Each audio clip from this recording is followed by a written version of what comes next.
Hi guys, for today's video, tulan ta mo paano pag-fill up sa tuang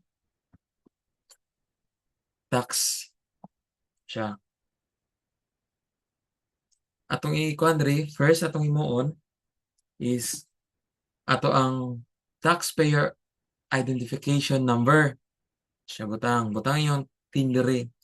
Tapos diri mga uban paraning RDO code, line of your of business, kung sa imong business, tapos inyong full name, address, zip code, telephone number, email address. Pagkahuman nyo dira, proceed ta diri sa click. Proceed ta diri sa 1701 version 2018. Dapat version 2018 na siya. Ano siya? Click, then fill up. Okay. Diri sa kuan, annual income tax na to. For year, dapat 2024 na siya. Tapos, diri sa number 6, single provider. Tapos number 7, dapat business income graduated na siya. Click. Katapos, there is a date of birth. So, yung date of birth dira, butang ninyo. First, month, day, and year. Number 20, number 12, citizenship, Filipino. Tapos, number 16, civil status, single. Kung married na ka, married imong i-click or legally separated ka.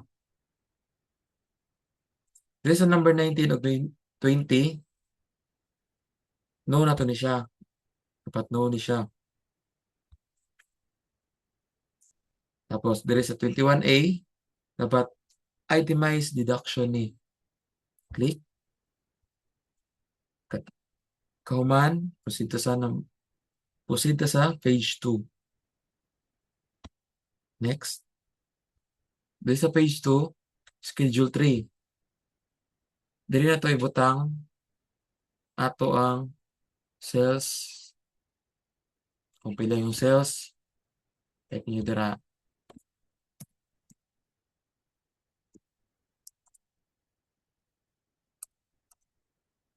Kung inyohang net less cost of sales, diri pod, dili na siya butang.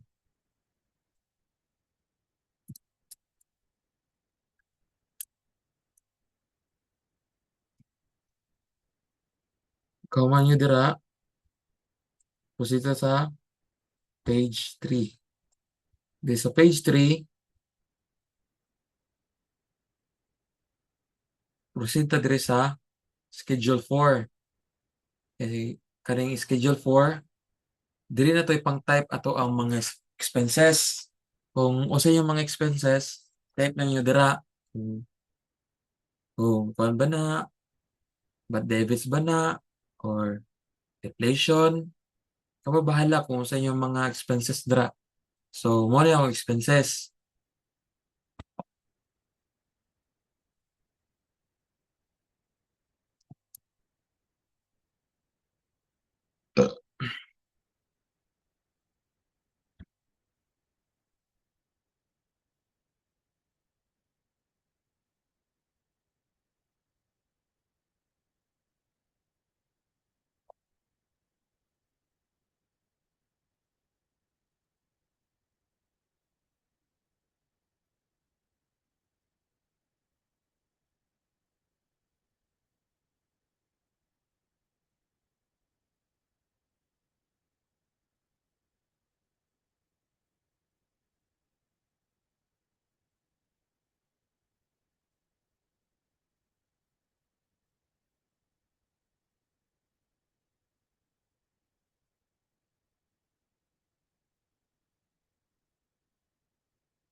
Nya, pagkahuman niyo dire, proceed mo sa 17D. Kung naa may mga kuan, mga other expenses, diri niyo ibutan siya sa 17D. Parehani. Type na to, other operating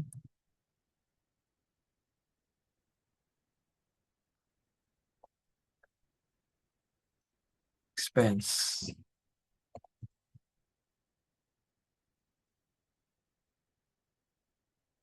Then, butang niyo diri ang kabuuan sa inyong other expense.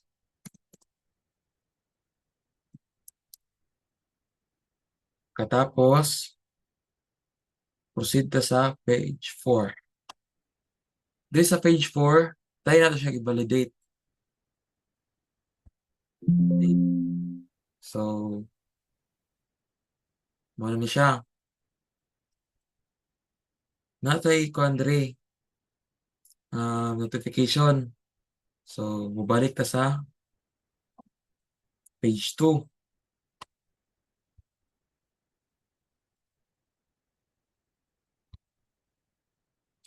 Diri sa page 2, 23, kani siya, kinanglan ni siya i-waon.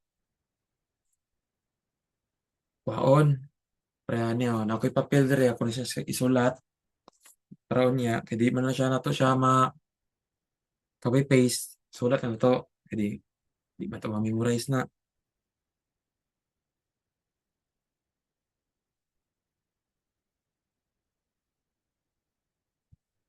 Siya. Sulat na to. Tapos, balik ta sa page 4. Page 4. Dili to siya ibutang sa number 1. Sa to ang net income. Kato inyong gikuan gain na, kung gisulat, kuha dito sa page 2, number 23. Dili na ko siya ibutang sa net income.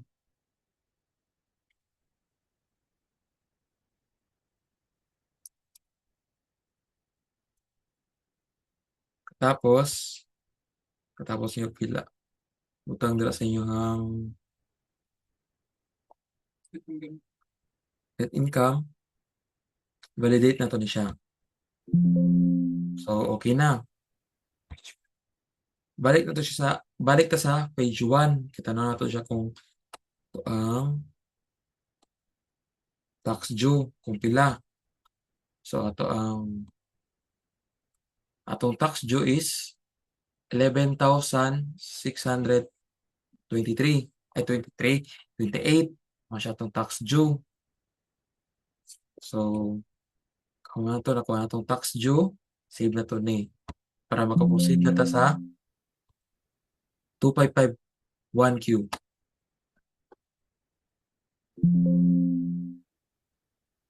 Balik ta sa files. Then, main screen. 3. Click na to ni diri. Pangita na to ang 2551Q. So, diri pangita na to 2551Q. Para. Dapat ato ang 2551Q version 2018 yapon ni siya. Para atong 1701 na to version 2018. So, click. Then, fill up. Okay.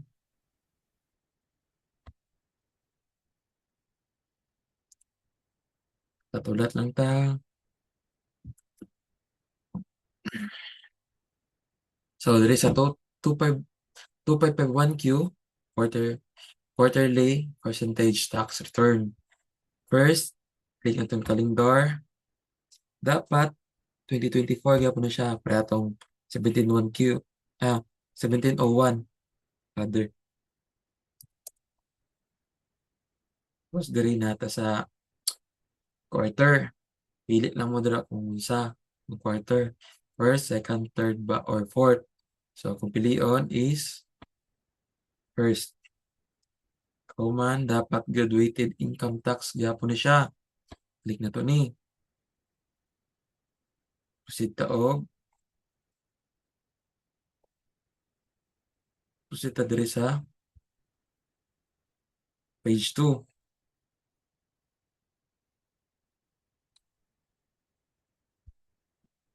Diri sa page 2, natay mga makita diri ang mga uban ninyo mga may income tax siya. Kita niyo dira person exempt form or VAT, napa diri mga kung kaapil kag mga boxing, basketball, etc. So ako gaapil ko basketball game mo na siya. Ang basketball game is PT 170. So proceed ta diri sa as. Diri sa number 1, schedule 1, buta na to diri itong PT 170. Itong basketball game. Sa taxable amount, ito na to rin. Example, 20K.